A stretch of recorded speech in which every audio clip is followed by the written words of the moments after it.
Hello everyone, astro with M Singh में ma'am Singh आप सभी का बहुत बहुत स्वागत करती हूँ। हमेशा की तरह नाइट में मैं आ गई हूँ आपके पार्टनर की डीपेस्ट फीलिंग्स के साथ। देखते हैं कलेक्टिव लेवल पे आपके पर्सन की वर्तमान भावनाएं क्या हैं इस वक्त आपको लेकर। तो अपने पार्टनर के बारे में सोचिए, उनका नाम ले लीजिए ताकि ज़्यादा से ज़्यादा एनर्जीज़ आप तक पहुँच पाएँ। शुरू करते हैं आज की रीडिंग लेके प्रभु का नाम। हर हर महादेव, जय हो शिव शक्ति, जय हो राधे कृष्णा, जय हो मेरे भाई। सबसे पहले हम लेंगे कुछ कार्ड्स, आपके पर्सन की वर्तमान भावनाएं आपको लेकर क्या हैं ये जानने के लिए। तो जब तक मैं शफल कर रही हूँ, अपने पर्सन के बारे में सोचिए, एंजल से प्रे कीजिए कि इस रीडिंग के माध्यम से आपको ज़्यादा से ज़्यादा जानकारी मिले, ट्रू फीलिंग्स पता चलें आपको आपके पार्टनर की। इस वक्त ट्रू फीलिंग्स क्या हैं, डीपेस्ट फीलिंग्स क्या हैं आपको लेकर आपके पर्सन की।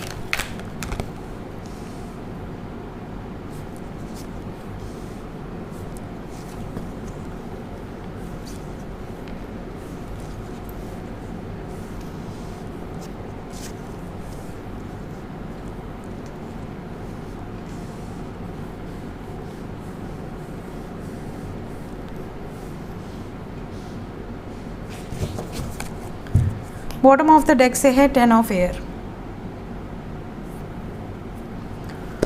सो गाइज, अगर मैं वर्तमान भावनाओं की बात करूं सो ज़्यादातर लोग इस वक्त नो कांटेक्ट में हैं, ऐसा लग रहा है मुझे। ज़्यादातर लोग ऐसे हैं जो नो कांटेक्ट में हैं, कुछ लोग ऐसे हैं जो कांटेक्ट में तो हैं बट एक स्ट्रॉन्ग बॉन्डिंग होती है, जो पहले आपकी स्ट्रॉन्ग बॉन्डिंग थी वो कहीं ना कहीं मिसिंग है। आप में से ज़्यादातर लोगों के पार्टनर इस वक्त इस एनर्जी से ऑपरेट कर रहे हैं कि मुझे कोई नहीं चाहिए अपनी ज़िंदगी में, ना आप चाहिए ना कोई और चाहिए। कहीं ना कहीं ये दुखी हैं, परेशान हैं। इन्हें ऐसा लगता है कि अगर मैं सब कुछ कर लूँ तो भी मैं ही बुरा हूँ या बुरी हूँ।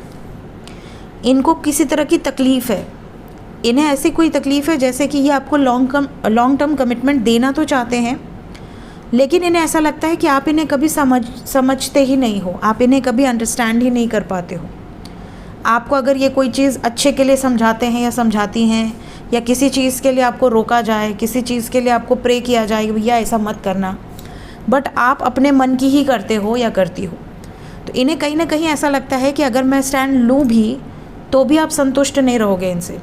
कहीं ना कहीं उसके बाद भी आप लोगों के बीच में मिसअंडरस्टैंडिंग होती रहेगी, कुछ ना कुछ अप्स एंड डाउन्स होते रहेंगे। इनका दिल कहीं ना कहीं आपने भी दुखाया है।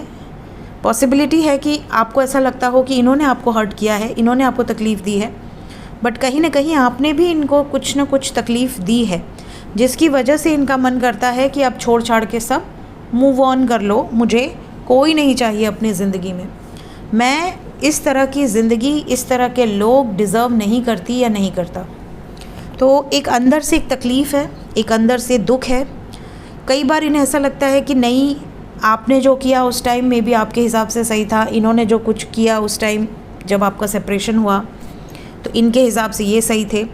मे बी इनका फोकस कहीं ना कहीं डाइवर्ट हुआ, कुछ टाइम के लिए आपसे दूर हुए, कुछ टाइम के लिए आपसे बातचीत बंद कर दी, बट इन्हें एक बात का रियलाइजेशन ज़रूर है कि चाहे ये आपके साथ रिश्ता ख़त्म ही क्यों ना कर दें, बिल्कुल ब्लॉक कर दें, नो कॉन्टैक्ट में डाल दें, एकदम अपने आप को दूर कर लें, बिल्कुल आपका नंबर भी डिलीट कर दें, आपको देखे ना, आपके बारे में जाने ना, बट उसके बाद भी कहीं ना कहीं इनकी हिम्मत नहीं होती है कि ये आपको एक नई शुरुआत करते हुए देखें। ये हमेशा इनके मन में एक फ़ियर रहता है कि आप इनको छोड़कर किसी और के ना हो जाएं, आप इन्हें भूल न जाएं। आप क्या आज भी इनके बारे में उतनी ही शिद्दत से सोचते हो या नहीं सोचते हो? तो ये सारी भावनाएं हैं इनकी। कुछ लोगों के पार्टनर डर भी जाते हैं जब इन्हें ऐसा एहसास होता है कि इतना टाइम हो गया है, कहीं आप मूव ऑन ना कर लो, तो ये डर कर वापस आते हैं कि आपके बारे में जानकारी ले लें, सिर्फ कि आप कैसे हो, क्या है, अभी भी आप उतनी ही शिद्दत से प्यार करते हो या नहीं। और अगर ये वापस आए और आपने बहुत एक्साइटमेंट दिखा दी कि अरे मैं तो तुम्हारे लिए ही जी रही थी या जी रहा था, तो ये वापस उसी स्पीड से चले जाएंगे और फिर 6 महीने साल भर आपको झिलाएंगे, क्योंकि इन्हें ऐसा लगता है ना कि यार क्या है सीन कि ना ये मूव ऑन कर पा रही है या कर पा रहा है, ना मैं मूव ऑन कर पा रही हूँ या कर पा रहा हूँ।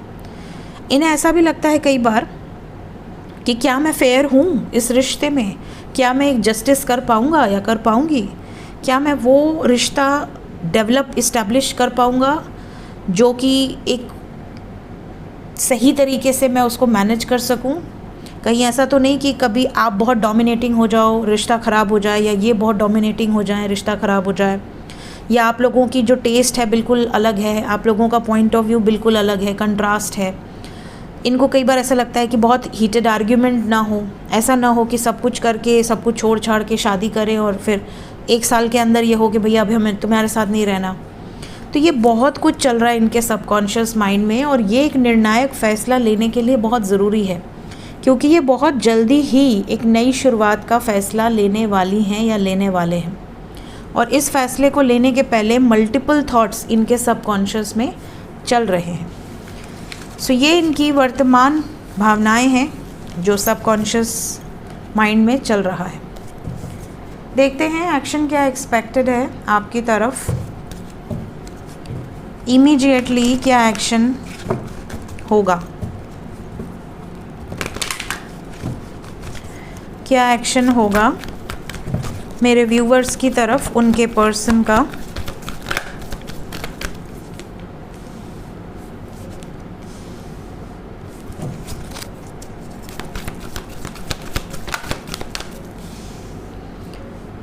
देखिए, बहुत सारे लोग तो ऐसे हैं जिनके पार्टनर बिल्कुल डिस्कनेक्टेड हैं। इवन इन्होंने आपको ऐसा भी कुछ कह दिया है कि प्रपोज़ल एक्सेप्ट नहीं कर पाएंगे, थर्ड पार्टी से बाहर नहीं आ पाएंगे, चीज़ें बहुत ख़राब हैं, शायद आप दोनों का रिश्ता आगे नहीं बढ़ पाए, ऐसा कुछ क्लैरिटी दे दिया है। अगर नहीं दिया है तो हो सकता है कि आपको अंदर से ऐसा लग रहा हो कि मेरे पार्टनर अब ऐसा ही कहने वाली हैं या कहने वाले हैं, क्योंकि हम दोनों के रिश्ते में मजबूती नहीं फील हो रही। कहीं ना कहीं ऐसा लग रहा है कि हम या तो वो मुझसे बोर हो गए हैं, या तो वो मुझसे इस रिश्ते से खुश नहीं है। इस तरह की एनर्जी है या तो इनके दिमाग में या आपके दिमाग में, और कहीं ना कहीं डायरेक्टली या इनडायरेक्टली आप वही चीज़ों को मैनिफेस्ट करते जा रहे हो जो कि आपको नहीं करना है। यहाँ पर आने वाला 1 वीक आप लोगों के लिए बहुत इम्पॉर्टेंट होने वाला है हर पॉइंट ऑफ व्यू से। क्या क्लैरिटी मिलेगी विद इन 24 आवर्स या विद इन अ वीक? कई लोगों को तो ये क्लैरिटी मिलेगी कि आप दोनों एक दूसरे के लिए ही बने हैं, एक दूसरे का सपोर्ट आपको करना है। कुछ लोगों को ये क्लैरिटी मिलेगी कि हम दूर हैं बट हम खुश नहीं हैं, हमें एक दूसरे के साथ रहना है। और कुछ लोगों को ये भी क्लैरिटी मिलेगी कि हम चाहे कुछ भी कर लें, हमारा यूनियन हो नहीं सकता, पॉसिबल ही नहीं है। तो ऐसे में कम से कम इतना सच तो बोल ही दें कि मेरा वेट मत करो, तुम अपनी ज़िंदगी में आगे बढ़ो और मैं अपनी ज़िंदगी में जूझ रहा हूँ या जूझ रही हूँ, मुझे जूझने दो। तो कुछ लोगों को क्लैरिटी ज़रूर मिलने वाली है, और ये जो एनर्जी है ये विद इन अ वीक की है, 1 हफ्ते के अंदर की। मिनिमम 24 आवर्स के अंदर भी ये एनर्जी रेजोनेट कर सकती है। यहाँ पर ये ज़रूर दिख रहा है कि आपके पार्टनर की इच्छाएं तो बहुत सारी हैं आपको लेकर, लेकिन ये अपने अंदर ही टूट रहे हैं। आज सुबह भी वार्निंग एनर्जी थी, आज सुबह भी एनर्जी ऐसी थी जैसे they are very much in stress, depression, बहुत एंग्जाइटी है, बहुत ज़्यादा हेवी एनर्जी थी। इन्हें ऐसा लग रहा था कि भाई जो हो सकता है उसके लिए आगे बढ़ो, जो नहीं हो सकता उसको क्लैरिटी दो। तो यहाँ क्लैरिटी बहुत सारे लोगों को मिलने वाली है। Let's clarify some cards. क्यों आया है 4 ऑफ कप्स? 4 ऑफ कप्स को फर्म फाउंडेशन ने क्लैरिफाई किया है विद डेस्टिनी। इन्होंने सब कुछ डिवाइन पर छोड़ दिया है। इन्हें ऐसा लग रहा है कि मुझे जितना एफर्ट्स मैं लगा सकता था या लगा सकती थी मैंने लगाया, अब रिज़ल्ट जो है वो भगवान के हाथ में है, ईश्वर के हाथ में। अगर हमारी डेस्टिनी साथ होगी तो हमारा एक सॉलिड फाउंडेशन क्रिएट होगा। हम दोनों एक दूसरे की केयर करते होंगे तो हम दोनों एक दूसरे को छोड़कर आगे नहीं बढ़ पाएंगे। मिस भी बहुत ज़्यादा कर रहे हैं अगर दूर हैं तो, लेकिन अगर इस समय पर कोई एक है जो बिल्कुल ही बैकआउट कर ले कि आई एम सॉरी मैंने हाथ उठा दिया, मेरे से नहीं होगा, तो यहाँ दूसरा कितना भी एफर्ट डाल ले कुछ नहीं हो सकता। तो इन्हें कहीं ना कहीं इस बात का बहुत ज़्यादा डर है। क्या यूनियन एक्सपेक्टेड है? We have 9-9 with the death card. 9-9 portal आने वाला है। We have 9-9 with the death card. यहाँ पर ऐसा लग रहा है कि यूनियन से पहले बहुत सारे लोगों को पछतावा, रियलाइजेशन, क्लैरिटी। 9-9 जो है ये एंडिंग ऑफ अ साइकिल को दर्शाता है। तो अब जैसे जैसे हम 9-9 पोर्टल की तरफ बढ़ रहे हैं, यहाँ पर एंडिंग बहुत सारी होगी, क्लैरिटी बहुत सारे लोगों को मिलेगी। आपकी लाइफ में आना चाहते हैं, नहीं आना चाहते, ये क्लैरिटी आपको डेफिनेटली मिल जाएगी। ज़्यादातर लोगों के पार्टनर क्या एंड करने की सोच रहे हैं? Third party and juggling situation, कार्मिक सिचुएशन। जिनका कर्मा एसोसिएटेड है वो तो 100% यहाँ रिलीज़ हो सकते हैं। बहुत सारे कार्मिक रिलेशनशिप रिलीज़ होंगे और बहुत सारे सोल कनेक्शंस का यूनियन होगा। ये तो आप पहले से इसके लिए अपने आप को प्रिपेयर रखिए कि मेरी लाइफ में ये अगर चीज़ें होती हैं तो ये क्यों हो रही हैं, ये आपको पता रहेगा। जस्टिस को क्लैरिफाई कर दें। एक नई शुरुआत, 111, मतलब कि जिनका भी कनेक्शन एक दूसरे के लिए है, जैसे कि मैंने पहले ही बताया, डेस्टिनी, उनका यूनियन कोई रोक नहीं सकता, चाहे कितने भी लोग बीच में आ जाए। मदर यूनिवर्स उनको प्रोटेक्ट कर रही हैं। और जिनका यूनियन नहीं लिखा है, कार्मिक एनर्जीज़ हैं, उनको ट्रिगर मिलने से कोई रोक नहीं सकता। और ये जो कुछ भी होगा ये विद इन अ वीक की एनर्जी है। देखते हैं एंजल्स क्या कहना चाहते हैं भी इस वक्त। कलेक्टिव एनर्जी है गाइस, तो ये एनर्जी आपके माइंड में होनी चाहिए कि अगर आपके सामने ये सिचुएशन आए तो आपको कैसे ट्रीट करना है।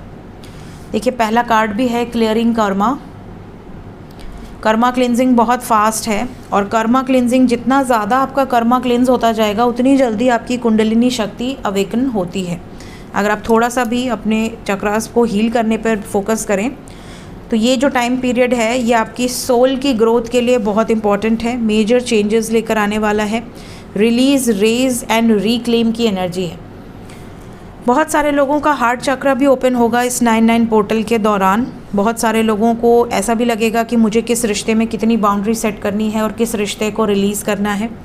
कुछ लोगों को ऐसा भी लगेगा कि हमारी लाइफ में कोई व्यक्ति अगर आया है तो वो हमारे कुछ ऐसे कर्म थे जिसकी वजह से वो आया है, हमारे लाइफ में कुछ लाइफ लेसन सिखाने के लिए आया है, चाहे गुड वे में या बैड वे में।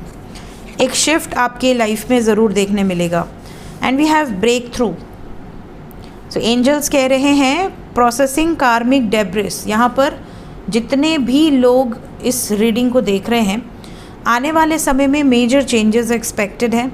ये चेंजेस आपके कर्मा पर बेस्ड हैं। आपकी लाइफ में आप किस व्यक्ति से डील कर रहे हो, उस व्यक्ति के साथ आपका गुड कर्मा एसोसिएटेड है या बैड कर्मा एसोसिएटेड है, उसके बेसिस पर ही ये वर्क करेगा। और लास्ट मैसेज है आप में से कई लोगों के लिए कि आप में से काफ़ी लोगों का सोल मर्जिंग प्रोसेस भी स्टार्ट होगा। अगर आप ट्विन फ्लेम जर्नी में हैं, स्पिरिचुअल जर्नी में हैं, सोल कनेक्शन आपको फील होता है, दोनों लोगों को एक अनब्रेकेबल सा बॉन्ड फील होता है, तो ये जो एनर्जी है 9-9 की, ये आपके अंदर बहुत ज़्यादा पॉजिटिव ट्रांसफॉर्मेशंस लेकर आएगी। एक सडन शिफ्ट आपको देखने मिलेगा। सो ये थी गाइज़ अभी इस वक्त की एनर्जी रीडिंग। मिलते हैं नेक्स्ट रीडिंग में। Till then take care, bye bye.